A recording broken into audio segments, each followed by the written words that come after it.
Welcome back to the news at 10. The acting chairman of the Fiscal Responsibility Commission, Mr. Victor Mokwako, is urging the enactment of the Fiscal Responsibility Law by state governments. A meeting organized by the Forum in Abuja. At that meeting, he said the passage of the fiscal laws will block leakages at the state and local government levels. He also announced the refund of 336 billion naira unspent funds to the federal government's coffers over 4 years of the establishment of the institution. This forum is the first in the series organized by officials of the Fiscal Responsibility Commission to get inputs from experts on how best to block leakages in government institutions.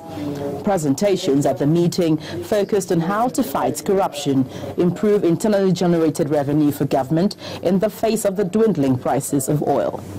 As the Commission strives to reduce fiscal deficits, build revenue surplus and ensure effective resource allocation and prudent debt management at all tiers of government, our main concern will continue to be the best interest of Nigerian citizens.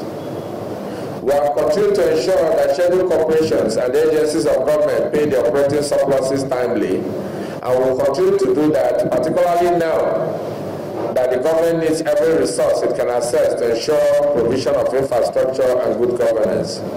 But the executive director of the Center for Social Justice takes the fight on corruption a step further. He's of the opinion that the passage of fiscal responsibility laws should be considered as an urgent one. We, as fiscal responsibility enthusiasts, also need to make sure that issues of fiscal responsibility are put on the front burner of the discussion of the new agenda for the administration. So essentially, what have we done well? How can we continue it? Where have we not performed? How can we remedy the deficiencies? How can we encourage states that have not enacted the law to ensure that they enact the law? How can we encourage states that have enacted the law but have not taken the necessary steps of establishing and properly funding their commissions? Or even where commissions have been established, many provisions of the Act, like getting the MTF on stream, have not been done. Revenues from oil resources is said to have declined by over 50%, and the only option left for most economies, including Nigeria, is how to diversify other sources of revenue.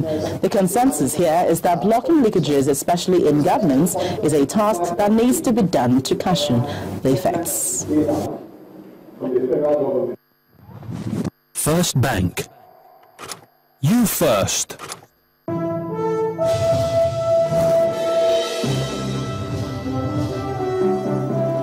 Hello and welcome to Business News. I'm Kayode Alayode. Incoming governors across the Federation have been advised to limit their appetite for debts on projects financing. This is coming from an economist, Seun Onigbinde, who recommends that the incoming administration must take taxation more seriously to avoid the defects of debt financing. Onigbinde believes that most debts taken by some state administrators have failed in serving their purposes. I think we should be more careful about that. A lot of states, and even I'm not overflowing the issue, Osun State is a current experiment that's failed. It has not been able to pay salaries in 5 months. So for state governments who are rushing to take government, should understand the kind of debt they're taking, which assets are they taking debts for, what is the payback period for this test. Because in reality, you should take debt for self-liquidating assets, meaning projects that can pay back itself. If you take debt to build a shopping mall that you understand that is going to bring back money, it's a good idea. But taxes should fund social spending. That's a standard way of doing a society. But the role of taxes really is to redistribute income, which education, health, and employment benefits are all embedded in. And so it clearly is that how do we begin to think in that space as government? Fidelity Bank has formally announced its offering for bonds to the tune of 30 billion naira in the local markets to be due in 2022. At the signing ceremony in Lagos, the managing director of the bank, Mr. Nnamdi Okonkwo, assures the public of a better performance from the bank. Directors and other executive members of Fidelity Bank are here with 10 issuing houses. It's the signing ceremony of the bank's 30 billion naira bond offer for subscription. The top management of the bank speak of their plan to build a stronger retail infrastructure. This is to give us more resources to look after entrepreneurs and medium-scale industries. I think this offer is unique, the coupon is good. And now, the main business of the day, the signing of the offer documents.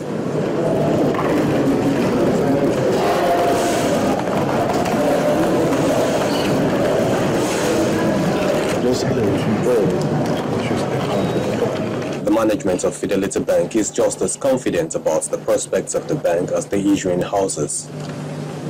For us to accept to be an issuing house to Fidelity Bank, but because we have absolute confidence in integrity, in the stability, in the solvency of the bank. We've also looked at their long-term development plan, and we have seen that they've identified where you have the funding gap in the economy, and they are positioned to fund that gap. We're part of this transaction, and we're proud to have led the transaction as the lead issuing house and financial advisor. And the fact that we brought people together who underwrote firmly the offer is a clear demonstration of the confidence the professional parties have in Fidelity Bank as an institution. We're also looking forward. We're a very strong SME bank. So we've raised this bond to channel into SME banking and to improve our retail infrastructure. The application list opens on Wednesday, May the 13th, 2015 and closes same day. And Nestle Nigeria has held its annual general meeting in Lagos, southwest of Nigeria. A payout dividend of 27 naira 50 kobo was declared for the shareholders. In the meeting, attended by management staff and the chairman of the company, Mr. David Ifezulike, maintained Nestle's commitment to creative shared value for the company and society. Our correspondent Olumide Makoli reports. As in the manner of annual general meetings, Nestle Nigeria PLC's got down to business straight away.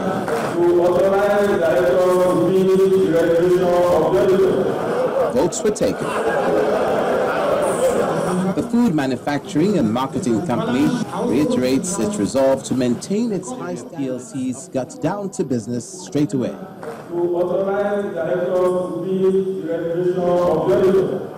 Votes were taken. The food manufacturing and marketing company reiterates its resolve to maintain its high standards of production and expertise. Our success has always been based upon our determination to stay the course and look ahead to understand the environment in which we operate, to organize ourselves to seize opportunities to deliver profitable growth now and in the future. For a company whose profit after tax in 2014 was 22.2 billion naira, and the familiar family-friendly brands of Nestle Golden Morn, Nestle Milo, Nestle Nido, and Maggi, to mention a few, sights are set for increasing shared value. If you look at the investments we've had over the last 5 years, more than $500 million spent in capital projects over the last 4 years, it shows that the parent company has a lot of faith in the Nigerian economy, in our capabilities locally, and to grow the business. The dividend payment of 27 naira 50 kobo was warmly received, and the company encouraged to do more. Considering that their total earning is about 28 naira 5 kobo, and they are giving us 27 naira 50 kobo, this gives a very high percentage of total earnings. Further to that, the shareholders indicate their faith in the company. Nestle is one of the best companies in Nigeria today in terms of dividend, and they have been doing well. And they are very confident with their dividend. They paid interim and they paid the final dividend. A global franchise with sights set on consistent positive societal impact, Nestle Nigeria PLC says with nutrition, rural development, water, environmental sustainability, and human rights compliance, it intends to do just that, creating shared value. Olumide Makoli, Channels Television News. And analysts at FBN Capital say bearing another external shocks, the all-share index of the Nigerian Stock Exchange will remain in negative territory until it forms a view of the incoming Buhari's administration after May the 29th handover. In a report released today by the investment bank and securities trading firm, the stock market fell 14.9% in January, rallied during the presidential election, but has since gone into a gentle decline, coinciding with the string of poor first quarter 2015 earnings, particularly from non-bank listed companies. In terms of investor participation in the Nigerian market, the report says total foreign outflows between January and March was $930 million against 760 inflows.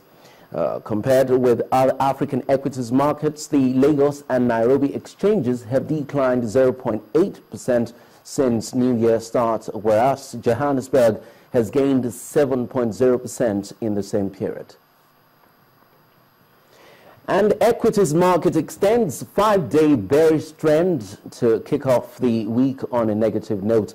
Bolaji Akinwale has the market summary for today.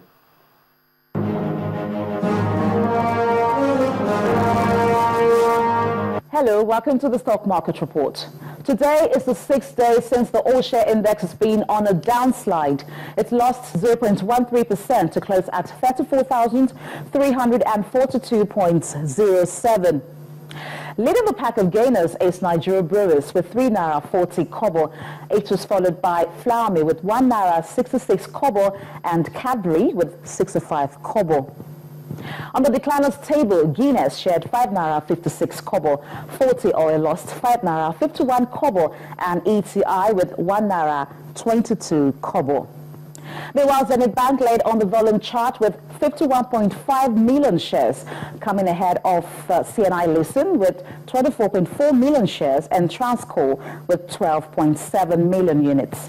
In total, more than 207 million shares valued at 2.3 billion naira were traded in 3,907 deals.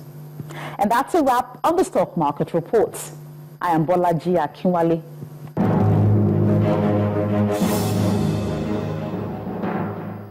And that's it on Business News. News at 10 continues in just a moment with Ijoma. First Bank. You first. Still ahead on the news at 10, Belgian player Tim Nukkop dies of cardiac arrest. That will be on sports. You join us again.